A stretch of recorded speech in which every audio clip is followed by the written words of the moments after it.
Welcome to the Ontario Mortgage and Real Estate Insights podcast, your go-to source for the latest developments, trends, and regulatory changes in the industry. I'm your host, Steve Hamoan, here to provide you with insights sourced from reputable news outlets to help you stay informed and make well-informed decisions. This podcast is brought to you by Real Approved Inc., a trusted mortgage brokerage dedicated to helping Canadians achieve their home ownership dreams. Visit realapproved.ca to learn more about how our experienced team can assist you with your mortgage needs. Let's dive into today's episode. Today, we're starting with some news from the Canada Mortgage and Housing Corporation about the rental market. It seems like rents are easing across most major markets, but many tenants aren't feeling the relief yet. That's right, Steve. The Canada Mortgage and Housing Corporation's mid-year rental market update indicates that while advertised rents for two-bedroom purpose-built apartments are down in cities like Vancouver, Toronto, Calgary, and Halifax, the affordability issue persists. Many tenants are still struggling with high rent-to-income ratios. Exactly, Janine. The report mentions that vacant units are taking longer to lease, especially new purpose-built rentals. They're facing competition from secondary rentals like condominium units and single-family homes, which means there's more choice for renters, but the relief in costs isn't as evident as we would hope. It's a complex situation, Steve. While there is some downward pressure on rent prices, the affordability issue has worsened over time. Rent-to-income ratios have steadily risen since 2020, particularly in regions like Vancouver and Toronto. This makes it challenging for renters to feel any significant relief despite the easing of advertised rents. And adding to that, vacancy rates are expected to rise in most major cities this year due to slower population growth and a sluggish job market. This might eventually lead to more competitive pricing, but it's not an immediate solution for those currently struggling with high rents. I agree, Steve. It's crucial for renters to stay informed about these trends, as they can help make more strategic decisions about their housing options. It's also important for policymakers to consider these dynamics when addressing housing affordability. Next up, there's some exciting news from HomeEquity Bank, which has launched a new platform called Custom Solutions. This initiative is aimed at helping parents unlock their home equity to support their children's first home purchase. That's right, Janine. The platform leverages the bank's CHIP reverse mortgage, tailoring it specifically for gifting purposes. With a dedicated support team and branded tools, it aims to guide homeowners, brokers, and advisors through what HomeEquity refers to as a living legacy transfer. This approach allows parents to provide significant support without taking on undue financial risk. It's a much-needed solution, especially considering the challenges younger buyers are facing. First-time home ownership is becoming increasingly difficult for many young Canadians. A 2024 survey by Scotiabank Maru Public Opinion found that more than half of millennials and Generation Z feel home ownership is out of reach, yet a hopeful 58% still aim to purchase a home in the next 5 years. Indeed, Janine. The Canada Mortgage and Housing Corporation's 2025 Mortgage Consumer Survey found that 41% of first-time buyers used a gift or inheritance to cover mortgage costs, a notable increase from 30% the previous year. These gifts average nearly $80,000, highlighting the significant role family support plays in today's market. But not all parents have that kind of cash readily available, which is where unlocking home equity becomes crucial. According to Carola Cordy, Chief Value Propositions and Product Officer at HomeEquity Bank, there's been a 15.5% increase in customers using home equity funds for gifting purposes over the past year. The Custom Solutions platform is designed to support this growing demand. It offers a dedicated digital experience and personalized guidance to help homeowners and their advisors understand the implications of using home equity as a means of assisting the next generation. It's about more than just financial planning. It's about creating a meaningful intergenerational wealth transfer. The CHIP reverse mortgage allows eligible homeowners to access up to 55% of their home value without monthly mortgage payments, which is then repaid when the homeowner sells, moves, or passes away. And importantly, it includes a no negative equity guarantee, ensuring that the amount owed will never exceed the home's fair market value at sale, provided all mortgage conditions are met. This makes it a safer option for many families considering this route. Since February, there's been increased interest from mortgage brokers, financial advisors, and realtors who are working with clients eager to support their adult children or grandchildren entering the housing market. With ongoing affordability challenges, this demand is only expected to grow. It's clear that HomeEquity Bank's custom solution platform is timely, providing a structured way for families to support each other in a challenging real estate market.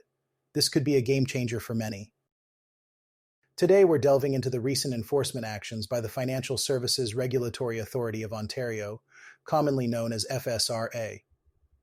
Over the past 2 fiscal years, FSRA has imposed a hefty sum of $1.7 million in administrative monetary penalties across the sectors it regulates. That's a significant amount, Steve. In the 2023 to 2024 fiscal year alone, FSRA imposed over $1,150,000 in penalties. This is quite an increase from the previous year, which saw penalties totaling $576,000. This increase can be partly attributed to the auto insurance sector's penalties, which surged to $690,000 from just $120,000 the year before. Absolutely, Janine. It's clear that FSRA is stepping up its regulatory enforcement, especially in sectors like auto insurance. But it's interesting to note that while the penalties in the life and health insurance sector decreased, FSRA still focused a lot of its enforcement efforts there, along with the mortgage sector. In fact, both of these sectors saw 36 sanctions each over the 2 years. Yes, Steve, and this focus is crucial for consumer protection. The report highlights that licensing action and compliance orders were used to shield consumers from bad actors and to address misconduct. It's about ensuring that the market remains fair and transparent for everyone involved. FSRA's regulatory efforts are indeed comprehensive. In the last fiscal year, they initiated formal enforcement actions against 48 subjects. These included 26 proposals to revoke or refuse licenses and 2 proposed compliance orders, alongside over $2,766,000 in proposed administrative penalties.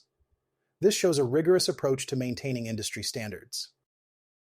And it's not just about penalties, Steve. Licensing suitability is another critical area FSRA is tackling.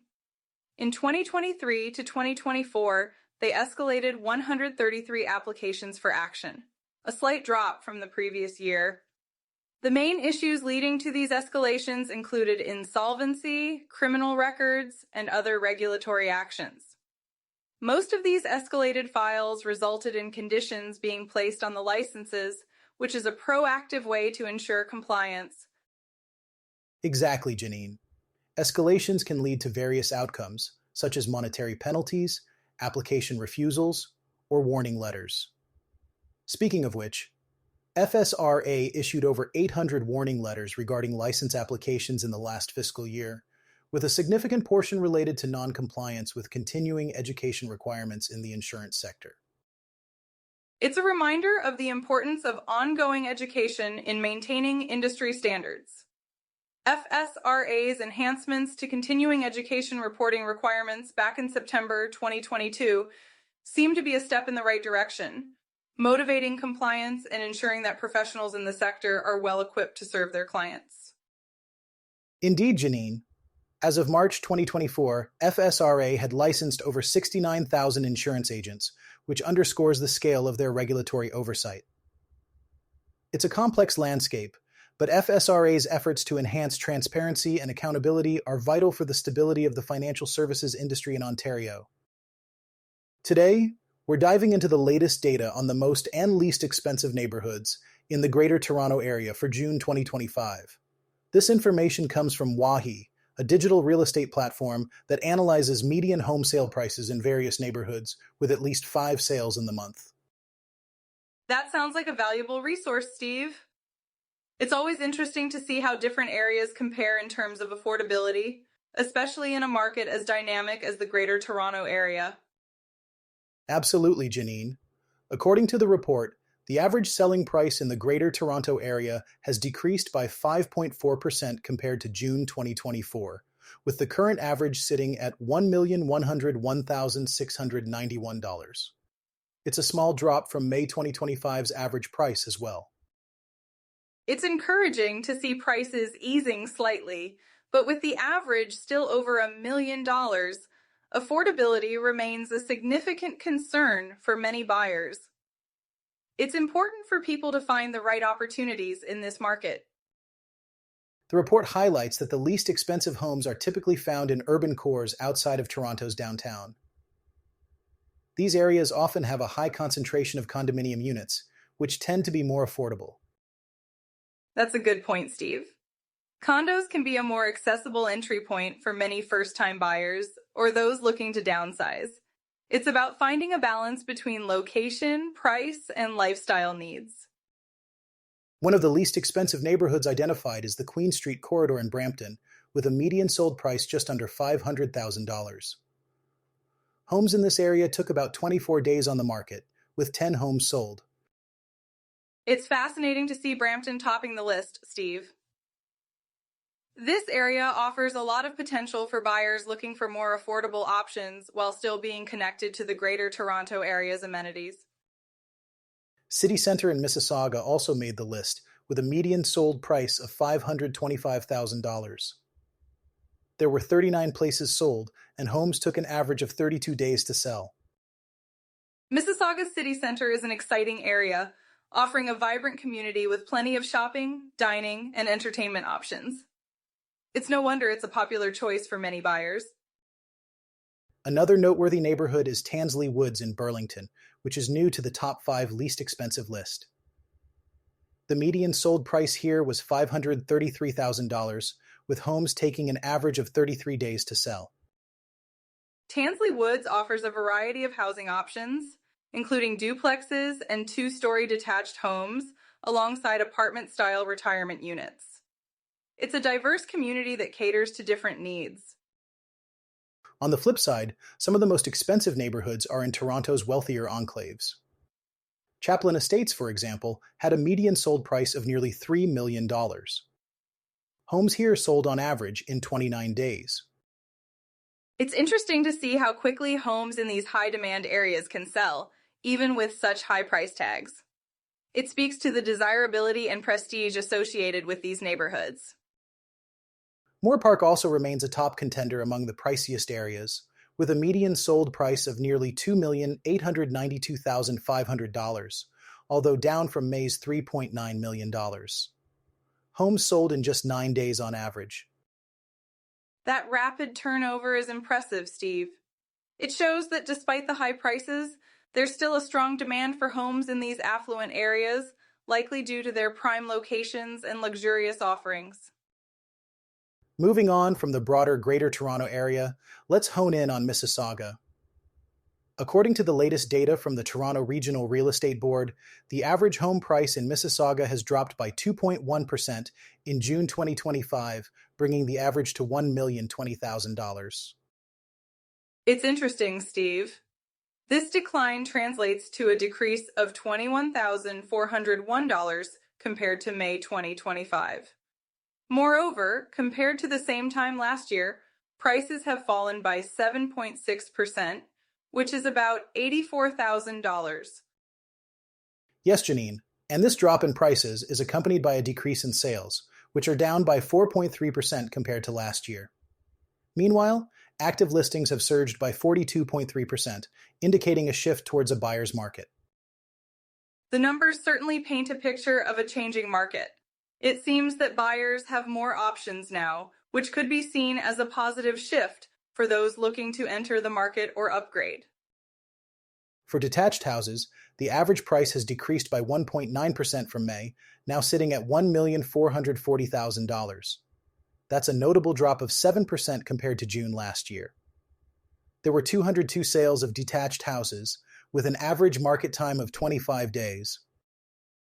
On the other hand, semi-detached houses have seen a slight increase in their average price by 0.6% from May, now averaging $991,900 $926. However, they are still down 4.6% year over year. 73 semi-detached homes were sold, with an average market time of 21 days. Attached houses are seeing a more significant decline, with average prices dropping by 6.8% from May, now at $946,389. Year over year, they're down 9%. 18 attached houses were sold, taking an average of 19 days on the market. Interestingly, townhouse-style condos have bucked the trend, with their average price rising by 3.3% from May to $766,204. Yet, they're still down 4.7% compared to last year. A total of 106 townhouse-style condos were sold, with an average market time of 27 days. Apartment-style condos, however, continue to struggle, with prices decreasing by 1.3% from May, now averaging $576,909. Compared to June last year, they are down 7.9%. There were 125 sales, with apartments staying on the market for an average of 43 days. Despite these fluctuations, when we look back over the past decade, home prices in Mississauga have seen substantial growth. Since June 2015, prices for all houses and condos have increased by 80.2%. This reflects broader trends and the long-term value growth in the area. This long-term growth is significant, Janine. It highlights the potential for future stability, even amidst current market volatility. For those considering long-term investments, this could be a reassuring factor. Absolutely, Steve. The current market conditions might provide opportunities for buyers to negotiate better deals, especially with the increase in active listings. It's a time for careful consideration and strategic planning. Indeed, Janine. Whether you're a buyer or a seller, staying informed about these market dynamics is crucial. As always, understanding the numbers can help drive better decisions. Thanks for tuning in to another episode of the Ontario Mortgage and Real Estate Insights podcast. We hope you found today's insights valuable as you navigate the world of mortgages and real estate. Before you go, a quick reminder. Real Approved is here to make your mortgage journey smoother. Whether you're buying your first home or refinancing, their experienced team is ready to guide you with personalized support every step of the way. Visit realapproved.ca to get started and take the next step toward achieving your homeownership goals. Catch you next time, and stay informed with the latest industry insights.